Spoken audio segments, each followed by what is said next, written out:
현부가 입장하십니다. 모두 자리에서 일어나 주시기 바랍니다.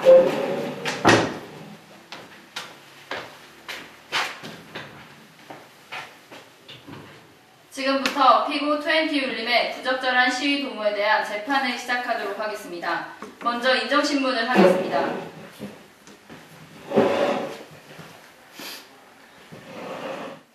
이름 우질리, 주민번호 850312-1234748, 주소 서울시 중구빌동 739번지입니다.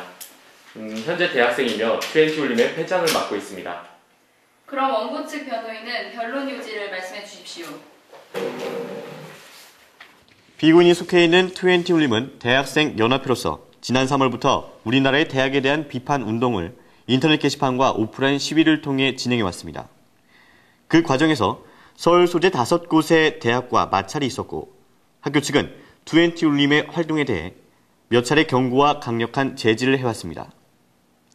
하지만 시위는 계속해서 이어졌고 이에 5개 학교는 20울림을 무단 시위로 인한 업무 방해죄, 학교 측의 명예실추, 그리고 다른 학생들을 독려하게 하여 시위에 끌어들인 혐의로 고소했습니다. 지금부터 피고인 신문에 들어가겠습니다. 먼저 피고인은 양심에 따라 숨기거나 보탬이 없이 사실만을 말하며 만일 거짓말이 있을 경우 위증의 벌을 받게 되는 피고인 선서를 하시기 바랍니다.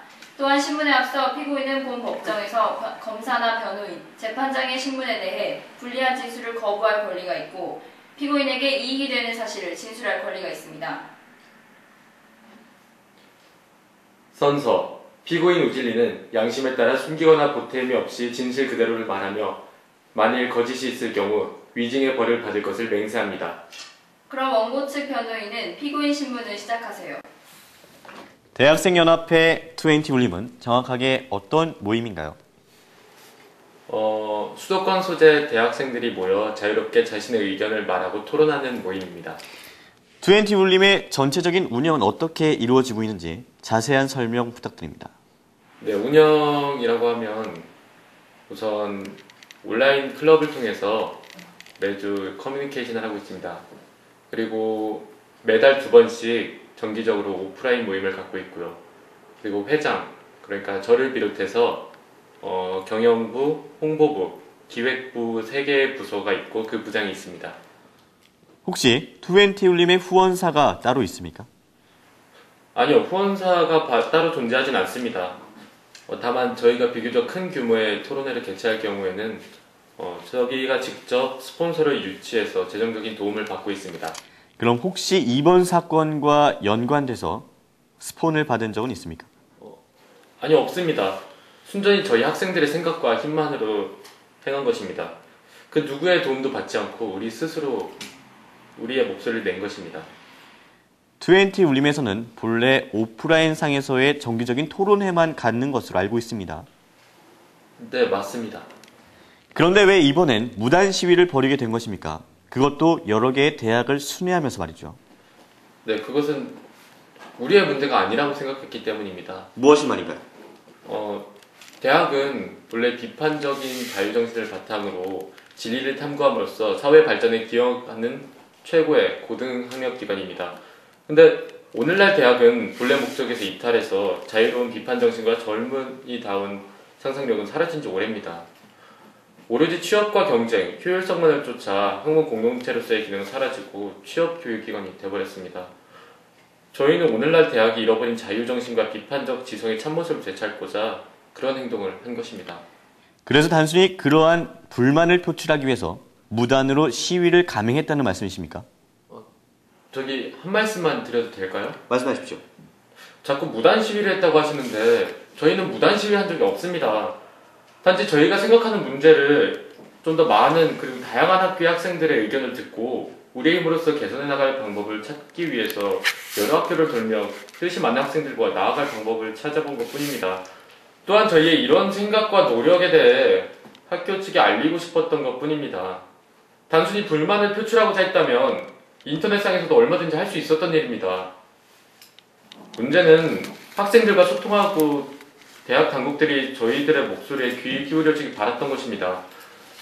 대학에서도 우리 학생들의 목소리에 좀 더 귀 기울여 주시길 바랍니다. 오늘날 우리 대학생들이 인터넷 게시판, 아고라, 교내 언론 매체 등을 통해서 끊임없이 말하고 있지만 학교 측에서 나서서 들으려고 하지 않고 그러니 저희가 직접 찾아갈 수밖에 없었던 것입니다. 그게 가장 최선의 방법이라고 생각하셨습니까? 학교 측에서도 수차례 경고를 했습니다. 왜 그럼에도 불구하고 그렇게 시위를 감행했던 것입니까? 저희는 분란을 일으키지 않았습니다. 업무를 방해했다고 하는데 결코 그런 일 없었습니다. 학교 측의 태도가 너무 화가 납니다. 저희 얘기를 들어보려고 하지도 않고 가만히 있는 다른 학생들을 동요해 큰 소동을 일으키는 문제아들로만 여기고 있습니다. 학생들이 무엇을 위해서 어떤 것을 요구하고 싶어서 그런 것인지 관심조차 갖지 않았습니다. 어떻게 그럴 수가 있습니까? 본인들 스스로 학교의 주인 학생이라고 말하지 않았습니까? 그러나 모든 일에는 절차가 있고 질서가 있는 법입니다. 단지 본인의 의견과 생각과 다르다고 해서 그 질서를 무너뜨리고 무단으로 학교 안을 진입해 무단 시위를 감행한 점 매우 부적절한 행동으로 보입니다. 또한 학교 측에서는 즉각 대응한 것이 아닙니다. 수차례 경고를 했고 강력한 제지를 표했습니다. 이는 학교 측에서도 충분히 학생들의 입장을 고려한 것이라 사료됩니다. 그런데도 불구하고 막무가내로 시위를 감행한 점은 매우 바람직하지 못한 행동이라고 보여집니다. 이상입니다. 재판장님 이의있습니다. 지금 원고 측 변호인은 매우 과장해서 말을 하고 있습니다. 학교 안까지 장악해서 시위를 한 것은 아니라고 보이는 바입니다. 시정하겠습니다. 그럼 이어서 변호인은 반대 신문을 하세요.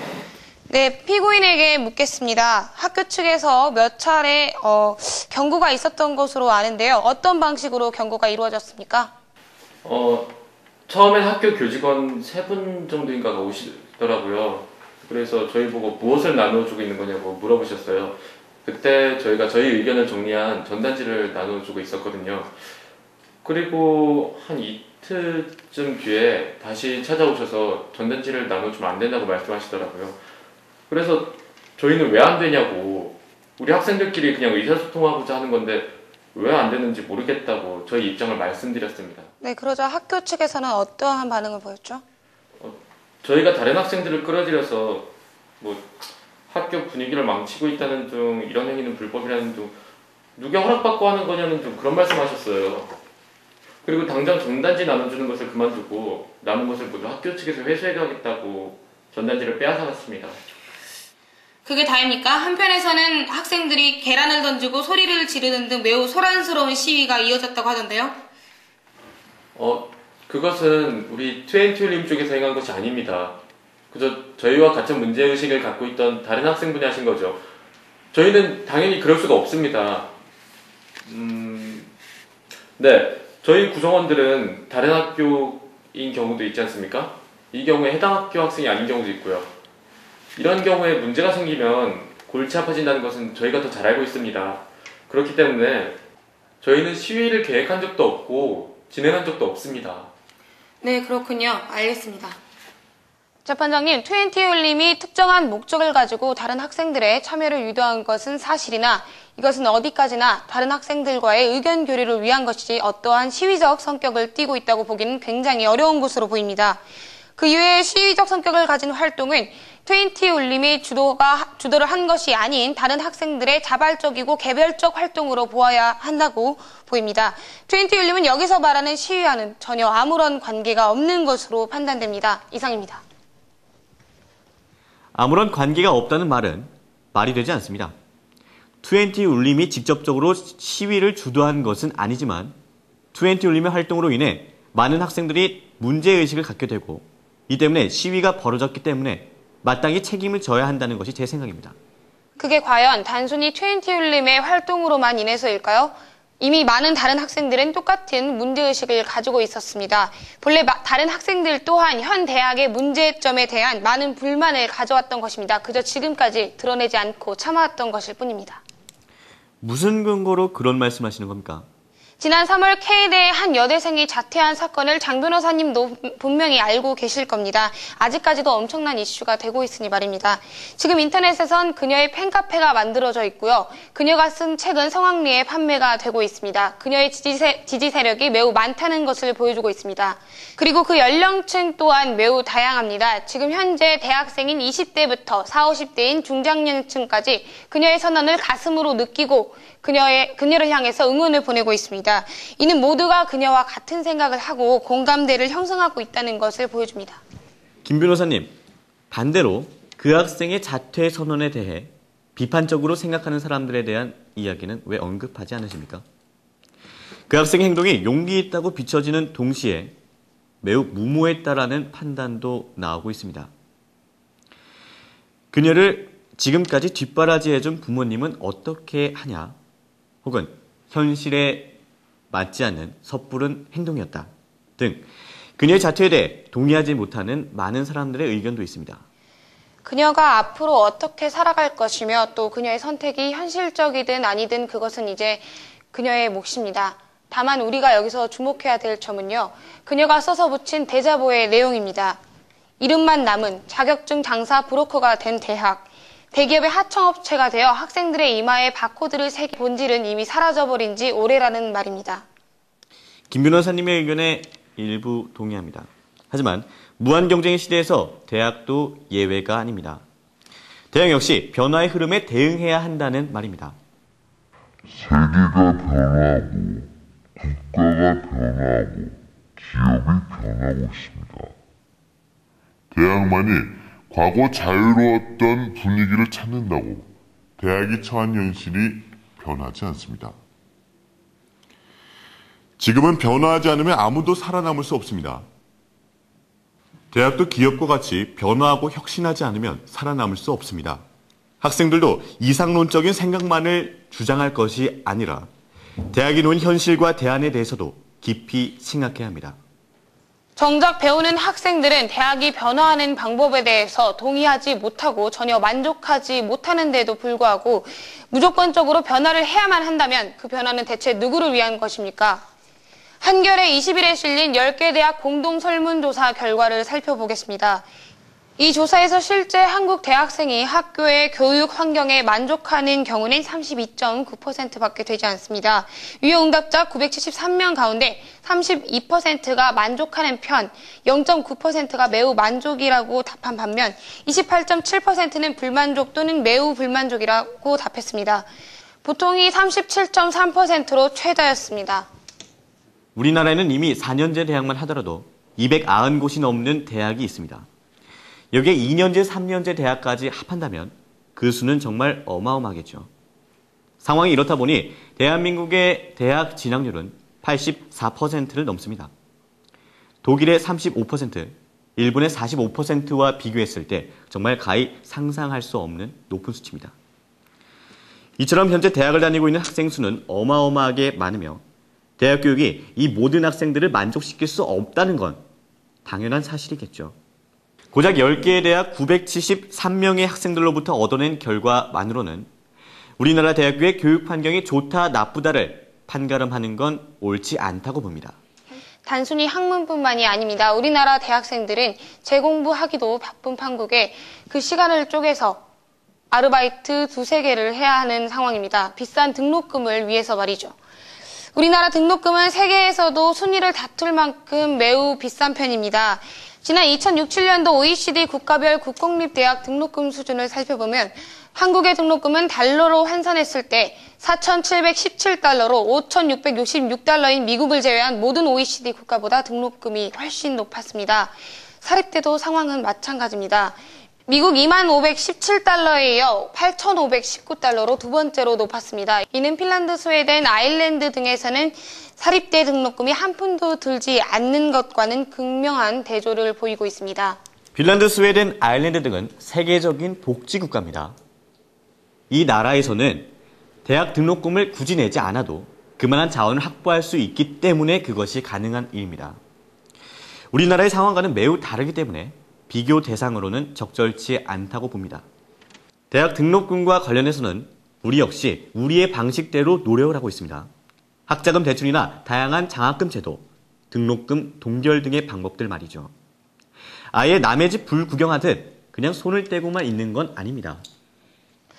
그래서 상황이 얼마나 좋아졌습니까? 등록금 동결이 됐다 싶으면 또 다음 학기가 되면 또다시 문제가 됩니다. 학자금 대출을 받아서 맘 편히 공부를 할까 하면 또 늘어나는 이자로 또 헐떡이기 마련입니다. 장학금 제도는 또 얼마나 까다롭습니까? 이것저것 갖춰야 하는 자격은 또 어찌나 그렇게 많은지. 지금 이 상황대로라면 학생들 사이에서 비싼 등록금을 내놓았지만 그에 합당한 그 학교에서는 그것에 버금가는 서비스를 제공하고 있는지에 대해 불신과 회의가 커질 수밖에 없는 현실입니다. 저도 그러한 상황을 모르는 것이 아닙니다.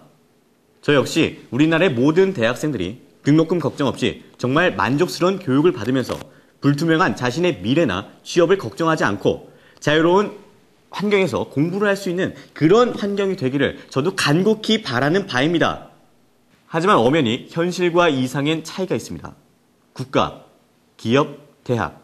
이 세 가지 요소는 이 사회에서는 서로 뗄래야 뗄 수 없는 그런 관계에 속해 있습니다. 혹자는 이를 보고 썩은 자본주의의 폐단이라고는 하지만 이는 지극히 자연스러운 현상입니다. 국가의 경쟁력은 강력한 힘을 가진 기업에 의해 만들어지고 이 기업을 이끌어 나갈 인재는 현재의 대학생들입니다. 그러한 그들에게 많은 것을 요구하고 또한 변화를 강요하는 것은 이 치열한 경쟁 사회의 선두가 되고자 하는 지극히 당연한 일이지 않을까 싶습니다. 네, 그래서 오늘도 우리의 대학생들은 그 무자비한 경쟁 속에서 끊임없이 신음하고 있습니다. 기업이 원하는 맞춤형 인재가 되기 위해서 가방 속에 두꺼운 전공책과 토익책 그리고 자격증 준비를 위한 전문 서적을 넣고 무거운 어깨를 오늘도 힘겹게 일으켜 세웁니다. 그들이 아무리 힘들다 괴롭다 외쳐본들 한낱 어린애의 투정에 불과할 테니까요. 네, 그럼 이쯤에서 증인신문을 하도록 하겠습니다. 양측 모두 증인을 신청하셨습니다. 맞습니까? 네, 맞습니다. 그럼 피고 측 증인, 원고 측 증인 순으로 신문을 진행하도록 하겠습니다. 먼저 피고 측. 네, 재판장님.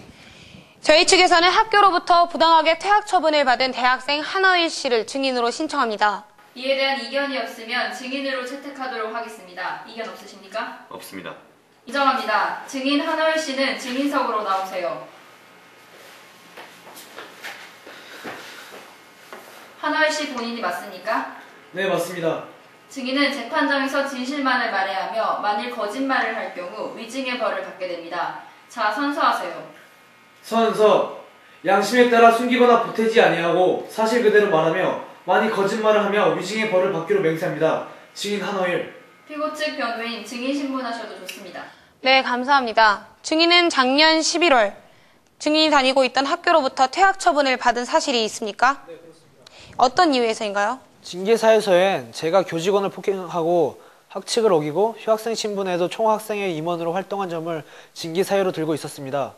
이전에도 몇 차례 징계를 받았지만 개선이 없어 퇴학 처분을 했다는 것입니다. 교직원을 폭행하고 학칙을 어겼다고 말씀하셨는데요. 정확히 어떤 일이 일어났던 거죠? 작년 11월 당시 학교에서는 16개 단과대 70개 학문 단위를 10개 단과대 45개 학과로 줄이는 구조조정안을 발표했습니다. 그로 인해 많은 학생들은 자신들의 전공 학과가 아예 없어지거나 다른 학과와 통폐합되는 일이 발생했습니다. 학생들은 학교 측이 학생들에게 아무런 상의도 없고 단 한마디의 언급조차 없이 독단적으로 구조조정을 감행한 것에 대해 화를 참지 못했습니다. 그리고 곧장 시위로 이어졌는데요. 그 상황에서 학생들을 말리는 교직원들과 마찰이 있었습니다. 그때 한 교직원분께서 제가 들고 있던 대자보를 뺏으려고 했고 저는 그것을 뺏기지 않으려고 했습니다. 학교 측에서는 그때 상황을 놓고 제가 교직원을 폭행했다고 말했습니다. 그럼 실제로 교직원을 폭행한 적은 없군요. 네, 그런 적은 절대 없었습니다. 학교 측은 항상 이런 식이었어요. 학생들은 소중한 고객이며 그런 학생들의 요구사항을 받아들이고 고객 만족 경영을 위해 발벗고 나서겠다고 떵떵거리며 큰 소리를 치지만요. 결국 학생들을 위한 것은 아무것도 없었습니다. 학교 측과 반대 의견을 가진 학생들에게는 쓰라린 징계 소리 한 장만이 날라올 뿐이었습니다. 학생들은 학교 측에 대한 어떤 불만을 가지고 있었습니까? 가장 큰 불만은 바로 소통의 부재입니다. 눈 씻고 찾아봐도 우리나라 대부분의 대학에서는 학생의 목소리를 담고자 하는 소통의 창고가 없습니다. 그나마 교내 홈페이지에 개설되어 있는 게시판도 빛 좋은 개설구에 불과합니다. 학생과 학교가 직접 만나 자유롭게 의견을 주고받으면서 학교의 정책 사안이나 미래 계획 같은 것을 논할 길이 없습니다. 그저 학생들은 학교가 던져준 떡이나 받아 먹으며 학교가 만들어 놓은 틀에 얽매여 아무도 들어주지 않는 나약한 목소리만을 낼 뿐입니다. 네, 그렇군요. 그럼 증인은 퇴학 처분에 관련해서 앞으로 어떻게 하실 생각입니까? 학교 측의 퇴학 처분은 부당하다고 생각합니다. 또한 절차도 제대로 밟지 않았으며 부당하고도 지나친 학교 측의 처분에 대해 저의 입장을 정리해 소송을 검토하고 있습니다. 교육받을 권리를 침해당한 것에 적극적으로 항의하고 많은 학우들에게도 이 사실을 알릴 것입니다. 네, 알겠습니다. 감사합니다. 더 신문할 내용 없습니까? 네, 없습니다. 알겠습니다. 증인 수고하셨습니다. 들어가셔도 좋습니다. 다음 원고 측 증인 신문하도록 하겠습니다. 원고 측 변호인. 네, 최근 들어 사회적으로 이슈가 되고 있는 대학생들의 학교 비판에 대해 기성세대들의 생각을 들어보고자 칼럼니스트 이기정 씨를 증인으로 신청합니다. 이기정 씨 본인이 맞습니까? 네. 증인은 재판정에서 진실만을 말해야 하며 만일 거짓이 있을 경우 위증의 벌을 받게 됩니다. 자, 선서하세요. 선서, 양심에 따라 숨기거나 보태지 아니하고 사실 그대로를 말하며 만약 거짓말을 할 시 위증의 벌을 받을 것을 맹세합니다. 증인 이기정. 원고 측 증인 신문을 시작하세요. 증인이 며칠 전 K대의 한 여대생의 자퇴 선언과 그녀를 지지하는 다른 학생들의 움직임에 대한 칼럼을 쓰셨죠? 네. 현 학생들의 태도에 대해 비판적으로 다뤘던 것으로 알고 있습니다. 네, 맞습니다. 어떠한 부분이 그러합니까? 일단 아직까지도 20대의 저항은 옛날 낡은 운동 방식을 벗어나지 못하고 있습니다. 그들 스스로 자신들의 목소리를 내거나 그것을 알리고자 할 때 독창적이고 새로운 방식을 전혀 사용하지 못하고 있습니다. 시위하고 투쟁하고 그러한 옛날 방식으로는 그러한 이제 효과를 볼 수 없습니다. 그들 본연의 위치에서 힘을 길러야 합니다. 사회적으로 영향력을 행사할 수 있는 실질적인 힘을 말입니다. 단식 투쟁을 하고 자퇴를 하고 촛불 집회를 열고 그것은 한때 타오르고 꺼지는 일회성 운동밖에 되지 않습니다.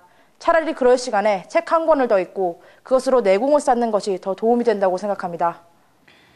많은 학생들이 지금과 같은 상황에서는 토익에, 토플에, 과제에 이런 등의 공부를 하는 게 더 우선시라고 생각을 하곤 합니다.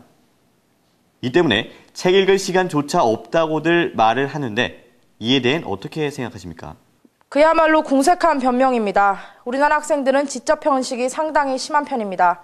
삼류 연애소설, 판타지, 에세이와 같은 재밌는 책만 읽으려고 하고 정치, 경제, 문화와 같은 교양서적은 전혀 읽으려고 하지 않습니다. 이러한 상황에서 다른 나라와 비교했을 때 독서량이 현저히 떨어진다고 할 수밖에 없습니다. 요즘 20대 담론의 한계론에 대해 대두가 되고 있다고 하는데 이것에 대해 설명해 주시기 바랍니다. 대략 세 가지로 요약이 되는데요. 첫째, 명목상으로는 20대의 문제이지만 대부분 대학생을 대상으로 삼고 있으며 그 결과 대학생이 아닌 20대가 소외가 되고 있습니다. 둘째, 그 과정에서 아직 사회적으로 미성년자 취급을 받는 대학생이 20대를 위한 시혜적 정책을 요구하는 쪽으로 흘러가고 있다는 점입니다. 또한 마지막으로 앞서 말한 두 가지 문제가 종합되어 20대의 담론이 사회 보편화된 문제로 인정받고 있지 않다는 점입니다.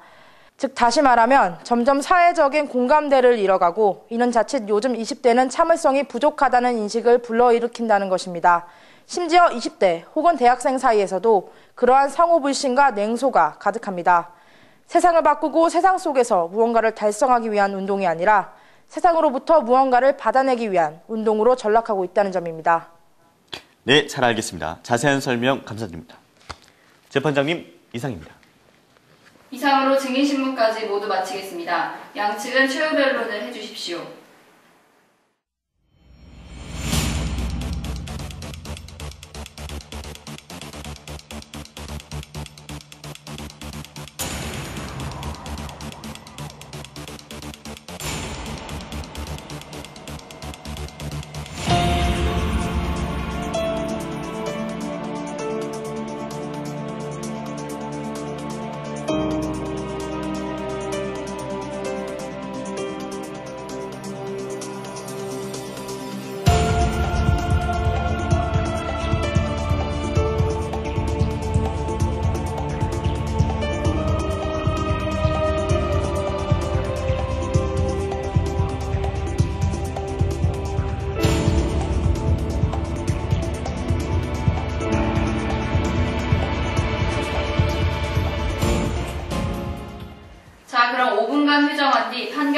보도하겠습니다.